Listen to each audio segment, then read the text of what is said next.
Hello students. In the previous lecture we have discussed about theory of porous plug experiment. Now we shall move on to temperature of inversion. See, the behavior of large number of gases was studied at various initial temperatures of the gas and the results obtained are very much interesting. The first result obtained was at sufficiently low temperature, that is, if the initial temperature of the gas which passes from high pressure to low pressure through the porous plug, if that gas has the low temperature, then all gases show the cooling effect. That means if the initial or the inlet temperature of the gas is sufficiently low, then all the gases show a cooling effect when they pass through the porous plug. Second one is at ordinary temperatures, that is at room temperatures, all gases except hydrogen and helium show cooling effect. Hydrogen and helium show heating effect instead of cooling effect at room temperatures when they pass through the porous plug.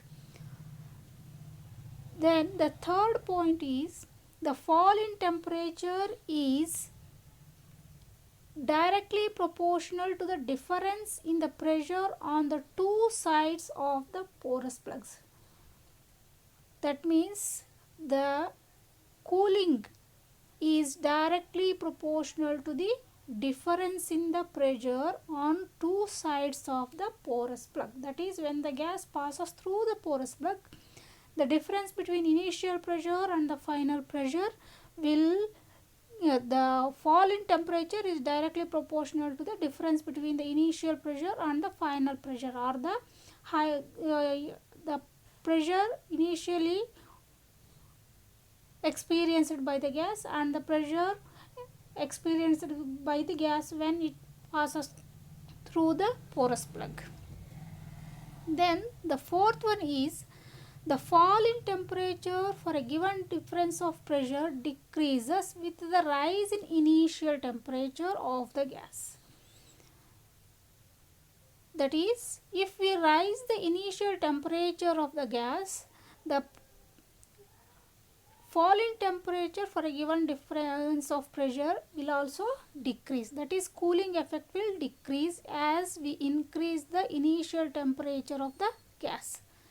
It was found that the cooling effect decreases with the increase in the initial temperature and becomes zero at certain temperature. That is, the cooling effect when the gas passes through the porous plug, we observe that there will be a cooling effect. This cooling effect decreases with the increase of initial temperature and it becomes zero. That means there is no change in the temperature when it passes through the porous plug.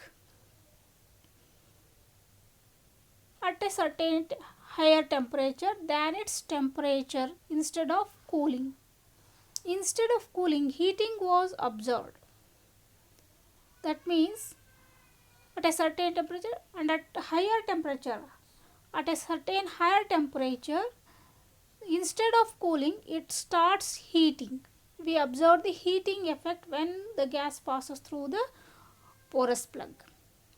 Thus, at this particular temperature at which the Joule-Thomson effect changes sign is called as temperature of inversion. That means instead of observing the cooling effect, if we observe the heating effect at a given initial temperature, that temperature is called as temperature of inversion. So, we define the temperature of inversion or inversion temperature as a temperature at which no heating or cooling gas takes place in an adiabatic process. If the temperature of a gas in an adiabatic process is less than the temperature of inversion, then the cooling of gas takes place when it is passed through the porous plug. This is called regenerative cooling, and this principle is used in the liquefaction of gases like nitrogen, oxygen, hydrogen and helium, which are assumed to be permanent gases. If the temperature of the gas in an adiabatic process greater than the inversion temperature, heating of gases takes place when it is passed through the porous plug. That is, if the temperature of the gas, initial temperature of the gas in an adiabatic process is greater than the inversion temperature, then we observe the heating effect when the gas passes through the porous plug. Then, if the temperature of the gas in the adiabatic process is equal to the inversion temperature, that is, if the initial temperature of the gas is equal to the inversion temperature, then there is no heating or cooling effect takes place when the gas is passed through the porous plug. Thus, an important concept to be noted here is that the cooling or heating of gas is not due to the exchange of heat from the system and the surrounding, but by utilizing the initial energy of the gas. So, we say that there will be heating or cooling effect when there due to the pass through of gas through the porous plug. So, this cooling or heating effect is due to the utilization of internal energy of the gas, but not by utilizing the heat from the system or from the surrounding, because it is an adiabatic process. There is no exchange of heat between the system and the surrounding, and hence whatever the effect we observe, either cooling or heating, it is only due to the utilization of internal energy of the gases. Let us consider the equation of state for a real gas.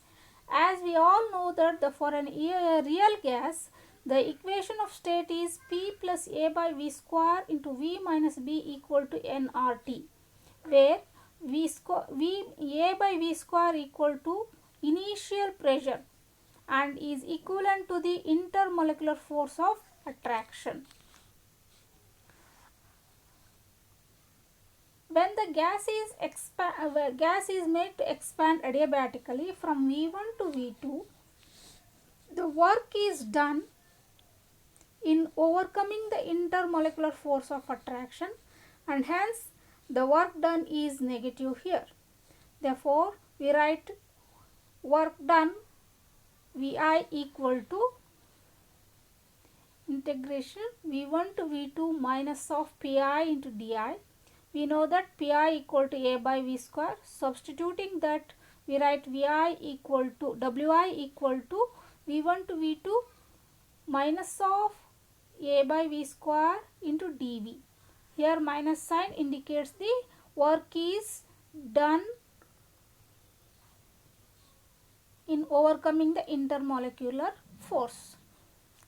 Work is done by the gas.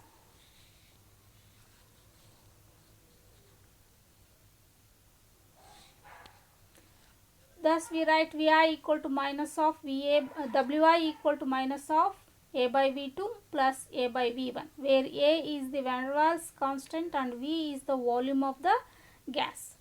The net external work done by the gas is given by Wi equal to P2 V2 minus P1 V1. It is taken from porous plug, from theory of porous plug experiment. Then the total work done by the gas is given by W equal to VE plus WE plus WI, where WE equal to P2 minus P1 and WI equal to minus of A by V2 plus A by V1. Now expanding van der Waals equation and putting n equal to 1, we have PV plus A by V minus BP minus AB by V square equal to RT. Thus we write P into V equal to RT plus BP minus A by V. Here AB by V square is negligible and we have eliminated it from the equation. Thus we write W equal to, substituting the values of P2, V2 with respect to this equation, we have W equal to RT plus BP2 minus A by V2 minus of RT plus PB1 BP1 minus A by V1 equal minus of A by V2 plus A by V1. Now it implies the work done equal to, B is taken common from these two terms, that was, so we write B into P2 minus P1 plus 2A 1 by V1 minus 1 by V2. But we know that we write volume V equal to RT by P. Substituting that value for V1 and V2, we have W equal to B into P2 minus P1 plus 2A P1 by RT minus P2 by RT. W equal to B into P2 minus P1 plus 2A by RT P1 minus P2, which implies we write minus of, interchanging the signs, we write W equal to minus B into P1 minus P2 plus 2A by RT into P1 minus P2. So we write W equal to P2 minus P1 into 2A divided by RT minus B. So this is the expression for the work done.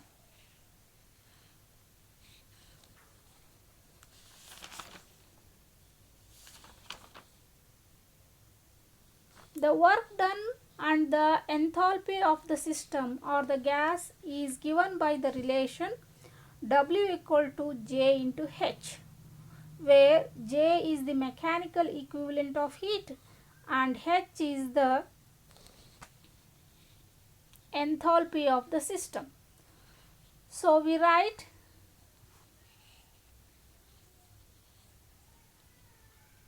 J into mCp delta T equal to P1 minus P2 into 2A by RT minus B. So delta T equal to P1 minus P2 divided by JmCp, where Cp is the specific heat capacity of the gas at constant pressure, 2A by RT minus B. Since P1 minus P2 is always positive, we have three cases for delta T, that is change in temperature will be discussed on three cases. First case, for delta T to be positive, the term 2A by RT minus B must be positive. It implies that 2A by RT must be greater than B, or T must be less than 2A by RB. This is cooling, that this shows that cooling will take place if the temperature of the gas is less than 2A by RB. Similarly, if we consider delta T to be 0, 2A by RT minus B must be equal to 0, which implies 2A by RB equal to Ti. Here we are mentioning it as Ti as there is no change in temperature. So delta T is said to be 0. That means there is no heating or cooling effect at this temperature. So we represent it as the inversion temperature. At this temperature there is no cooling or heating. This temperature is called as temperature of inversion or inversion temperature. So from the inversion temperature is given by the expression 2A by RB. The third case is for delta T to be negative, the term 2A by RT minus B must be negative. That means 2A by RT must be less than the constant B, which shows that T is greater than 2A by RB. Since 2A by RB equal to Ti, we write T is greater than Ti, which shows that heating will take place if the temperature of the gas is more than the temperature of inversion. That is, the initial temperature of the gas, if the initial temperature of the gas is greater than the inversion temperature, we observe the heating effect. This is the derivation of inversion temperature. In the next class we shall consider the regenerative cooling.